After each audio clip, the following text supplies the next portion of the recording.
What a beautiful day. Thank you all for being here. Good afternoon. My name is Bob Perrant. 50 years ago, I was diagnosed with type 1 diabetes. Today, I am so thankful for the insulin that was provided me in order to manage my disease as well as continue to live. However, the problem or the issue is that insulin cost is inhumane. The price of insulin has increased over 600% in the last 20 years. Even on Medicare, I have to pay $300 out of my own pocket every 90 days. But thanks to President Biden and Democrats in Congress, the reforms in the Inflation Reduction Act will save me and millions others hundreds, and in some cases, thousands of dollars a year.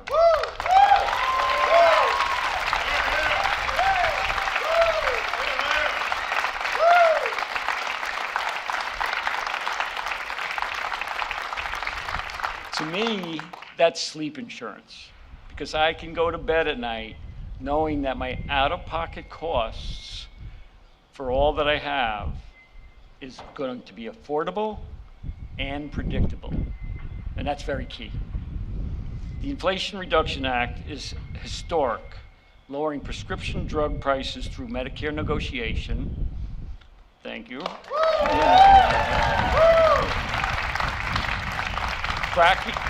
Cracking down on drug corporation price gouging by requiring manufacturers that increase prices faster than the rate of inflation will need to pay back Medicare.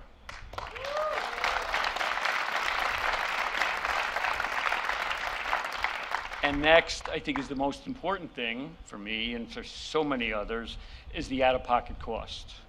That will be big. For me, the Inflation Reduction Act will allow me to do things I cherish, be able to travel to see my grandkids, and also worry less about depleting my retirement savings. For others, lower drug costs will be the difference between life and death, and that does happen. This is why today I am honored, very honored, to introduce a man who stood up to Big Pharma.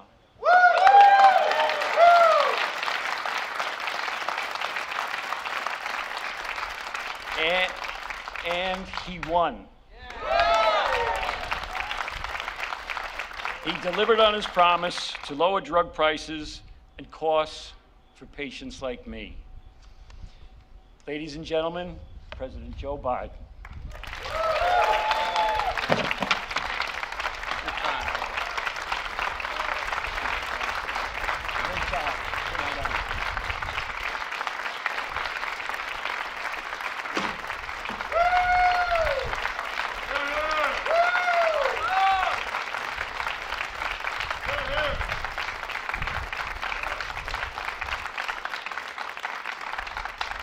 Well, Bob, thank you. Thank you very much for that introduction. Bob didn't tell you one of the most important criteria he had to be here, in addition to being a fighter, was he had 2 daughters-in-law and a son who went to the University of Delaware. Well, look, folks, a lot of us, and I look around the room here, from Joe Crowley and others who know, we've been waiting for this day for a long time, a long, long time. It's going to take a little while for some of this to kick in, but it's locked in. It's locked in. And I want to thank everyone who's here, including my secretaries and my cabinet members, and for the have relentlessly worked to protect Medicare. But before turning the topic I want to discuss today, I hope you'll indulge me. I want to talk a little bit about the crisis people are facing in Florida right now. Hurricane Ian made landfall in Cuba this morning as a Category 3 storm. Florida is now preparing for the hurricane to make landfall. Forecasts can change, but for now the experts say this could be a very severe hurricane, life-threatening and devastating in its impact. So I want to be clear about 2 main messages. First, my administration is on alert and in action to help the people of Florida. I've approved Florida's request for emergency assistance immediately upon receiving it from the governor when they received it. And I directed my team to surge federal assistance there before the storm hit. FEMA has already deployed 700 personnel to Florida, and the governor has activated 5,000 state National Guard with another 2,000 guards coming from other states. FEMA is also proposing and pre-positioning 3.5 million liters of water, 3.7 million meals, and hundreds of generators. I just spoke this morning with the areas that are likely to be hit, the mayors of Tampa, St. Pete's, and Clearwater. All of them are in the storm's path, and they're focused on the safety of their communities, and they're doing everything they can to get people out of harm's way. I told each one of them my conversation separately. Whatever they need, I mean this sincerely, whatever they need, contact me directly, and they know how to do that. I have a lot of personnel down there already. We're here to support them in every way we can. Second thing I'd like to mention is the citizens in the potential impact area should obey the instructions of local officials, evacuate when ordered, and be prepared for the storm when it comes. And evacuations have already been called for, and apparently they're going along in a fairly orderly way in each of the 3 cities. Your safety is more important than anything, and I know our hearts are with everyone who will feel the effects of this storm, and we'll be with you every step of the way. We're not going away. And as we prepare for Ian's landfall in Florida, I remain focused on helping Puerto Rico recover from the aftermath of Hurricane Fiona. Hundreds of FEMA and federal personnel are now there, including search and rescue teams, the U.S. Army Corps of Engineers for power restoration, and other experts from around the country. FEMA has already distributed $40 million in direct assistance to survivors to help them begin to rebuild their homes, and FEMA also is providing $700 in direct assistance to families displaced from their homes to meet critical needs of food, first aid, prescriptions, and baby food and fuel now. And I immediately approved the expedited major disaster declaration to provide individuals with public assistance to help their communities recover as well. This declaration will get federal resources out quickly and help people start to rebuild their lives. They've been through a rough period since the last hurricane. And as part of the declaration, I've also authorized a 100% federal funding for debris clearance and rescue for power and water restoration, shelter and food for the entire month. And to the people of Puerto Rico who are still reeling from Hurricane Maria 5 years later, we're with you and we're moving forward with you, and we're not going to go home till it all gets done. Now, today's events about Medicare. You know, I want to share the progress that we've seen in making to bring down health care costs and strengthen Medicare, which is, for so many seniors, the only thing they can rely upon, and we've worked really hard to maintain it. The way I think about it is the way my dad talked about, the way so many of you at home talk about issues around the kitchen table. How much are your monthly bills? How much do you have to pay for the necessities? And will there be enough at the end of the month for just a little bit of breathing room, as he used to say? Just a little breathing room. A big cost and a big concern for most folks is prescription drugs and other health care. Reducing that cost and concern is one of my top priorities. That's why I signed into law the Inflation Reduction Act, one of the most significant laws in our history. It finally delivers on the promises that many of us have made in this audience as well, that the American people have had to undergo for decades that we're going to change. For example, we pay more for prescription drugs than any other advanced nation in the world, and there's no good reason for it. For years, many of us have been trying to fix this problem, but for years, Big Pharma has stood in the way. Not this year. This year, the American people won, and Big Pharma lost. For years, there's been no check on how high or fast Big Pharma can raise drug prices. But thanks to the Inflation Reduction Act, that ends now. Now, if Big Pharma tries to raise drug prices faster than inflation, they'll be penalized, and they have to rebate the money to Medicare. And from now on, if you're on Medicare and you have diabetes, the cost of your insulin will be capped at $35 a month per prescription. Bob just told you what a difference it's going to make in his life and what it could have made in his life had this been around a long time ago. And now we want it to be the case for everybody to have a peace of mind. Wanted to cut the cost of insulin for everyone, including hundreds of thousands of children with type 1 diabetes. But unfortunately, we had that in the bill. The Republicans were able to get the votes to strike that out of the bill. It cost only $10, by the way, to make a bottle of this insulin. $10. And there's no patent on it. There's $10, okay? And they're charging, as Bob told you, they charged him 30 or more times that cost. Just imagine being a parent. Imagine being the parent of a kid suffering from type 1 diabetes, knowing you didn't have the money. Let's say you're paying $500, $600, $700 a month. You don't have it.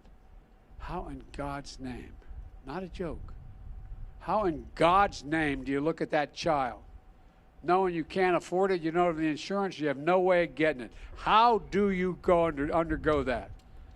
My dad would say it not only deprives that child of a healthy existence, but it deprives a parent of their dignity. Their dignity. You know, well, just imagine if we're able to provide this for everyone in America at $35 a shot. Look, I haven't given up on this. You know, we're going to go back at this, and we're going to lower the cost of life-saving insulin for children as well as families, for everybody, whether they're on Medicare or not. Look,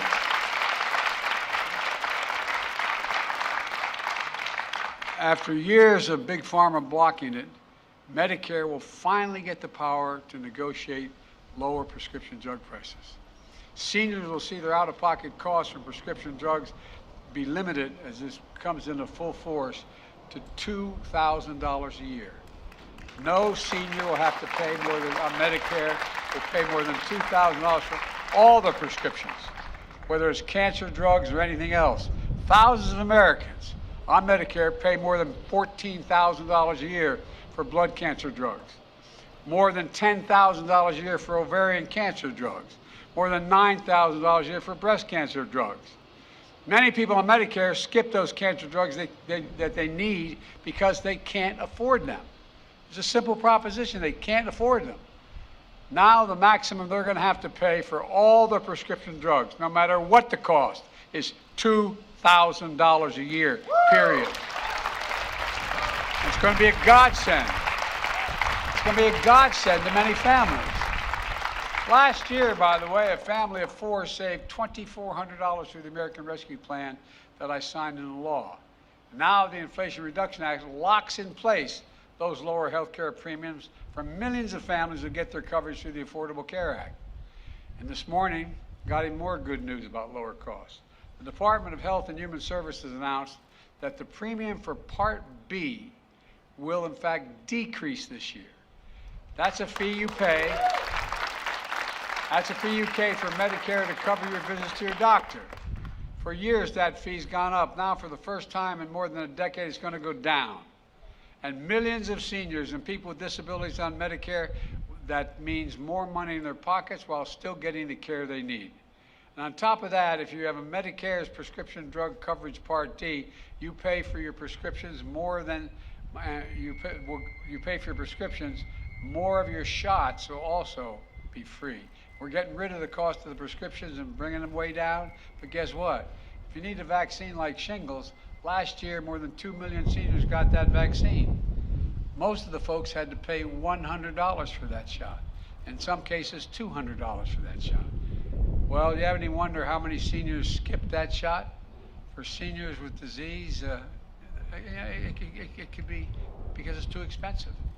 Well, they won't have to make that choice anymore. Thanks to the Inflation Reduction Act starting January, senior Medicare prescription drug coverage and the price you pay for these shots will drop to zero. Zero. As I said, just for the shingles vaccine alone, that's more than $100 or more out of your pocket. My administration is taking other steps to bring down health care costs as well. I met with my competition council, made up of my cabinet and those who work with the cabinet. They're charged with promoting compensation across our economy, competition, I should say, across our economy to help lower the prices and raise wages. One thing we've done is to make affordable hearing aids available over the counter starting next month, so people don't have to pay for these expensive devices and specialist visits. We'll literally save patients thousands of dollars. And to bring greater transparency to healthcare costs, my administration has also outlawed surprise billing. You know, if your insurance plan didn't cover a particular doctor, and you didn't even know he or she was being consulted, and you got an extra bill for thousands of dollars, you can't do that anymore. They can't do that anymore. Millions of hardworking Americans will no longer have to worry about unexpected medical bills. We're going to be able to pay for all of this by making sure the biggest corporations in America begin to pay their fair share of federal taxes. Folks, for decades, the biggest corporations have fought to block a fair tax code. Under Donald Trump, my Republican friends had no problem enacting a $2 trillion tax cut that overwhelmingly benefited the wealthiest Americans, the biggest corporations, that not a penny of which was paid for, and massively increased the federal debt. In 2020, 55 of the biggest corporations in America made $40 billion in profit. I'm happy for their profits. But they didn't pay a single penny in federal income tax on $40 billion in taxes. But this year, even though some of the biggest corporations in America flooded Capitol Hill with lobbyists and money, they lost and we won.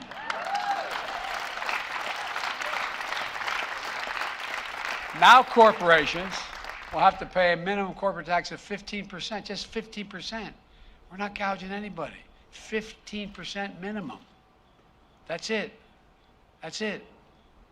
The days of $1 billion companies paying zero taxes are over, though. There's enough money there to pay for an awful lot of this. And let me be crystal clear about something else. No one, as I said when I ran, no one earning less than $400,000 a year will pay a single penny more in federal taxes. If you're making less than 400 grand, and I hope none of you are, I hope you're all making more than that, you have to pay a penny more in taxes if you make less than 400. You know, that's a commitment I made in my campaign, a commitment I'm keeping. And we're doing all this by bringing down the deficit at the same time. You hear about us being big spenders? Well, they raised the debt by $2 trillion.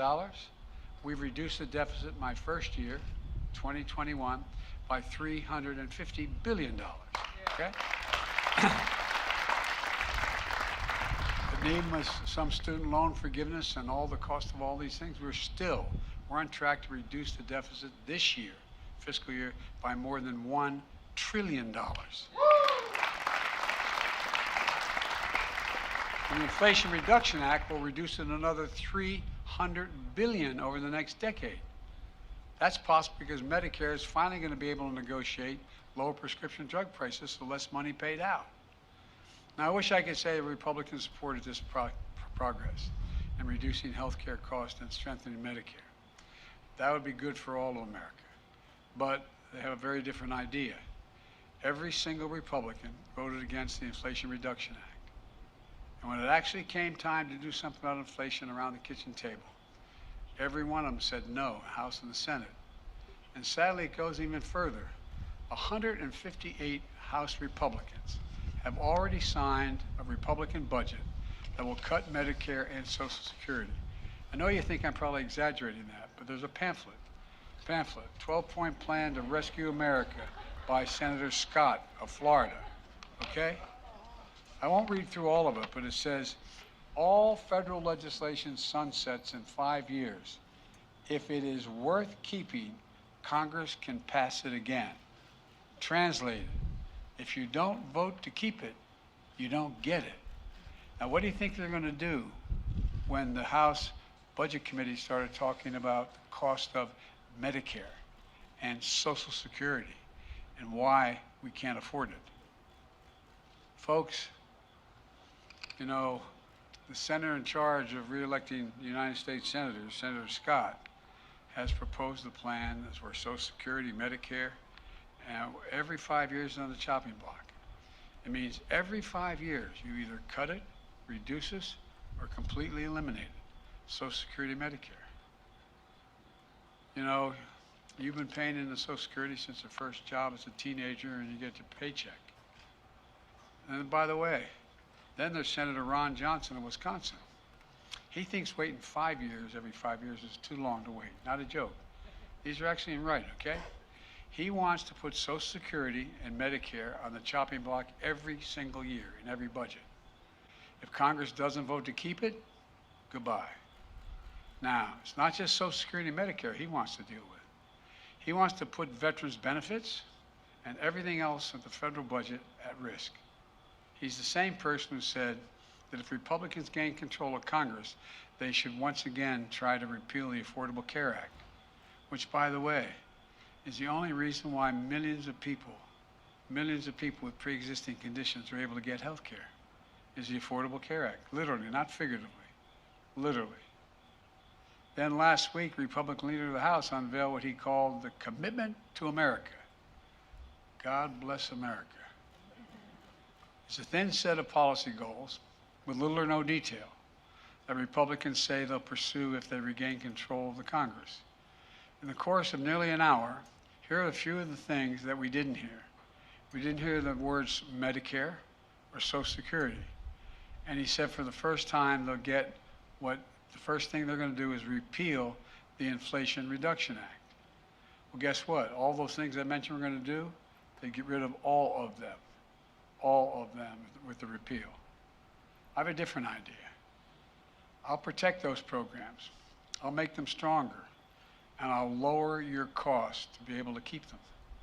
Let me close with this. Over the last few years, we've faced some of the most difficult challenges in our history, but we're actually making progress, helping folks get just a little more breathing room. Lowering healthcare costs and strengthening Medicare is a big part of progress that we've been making on inflation, not just with gasoline prices and other progress. It's one of the reasons why I'm so optimistic about America's future, for real. We have to remember who in God's name we are. We've kind of forgotten it. We're the United States of America.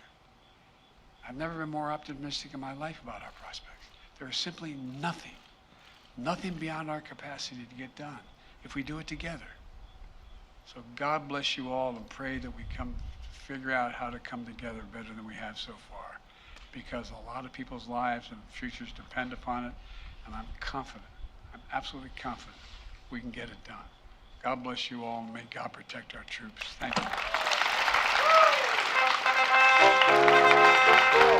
you.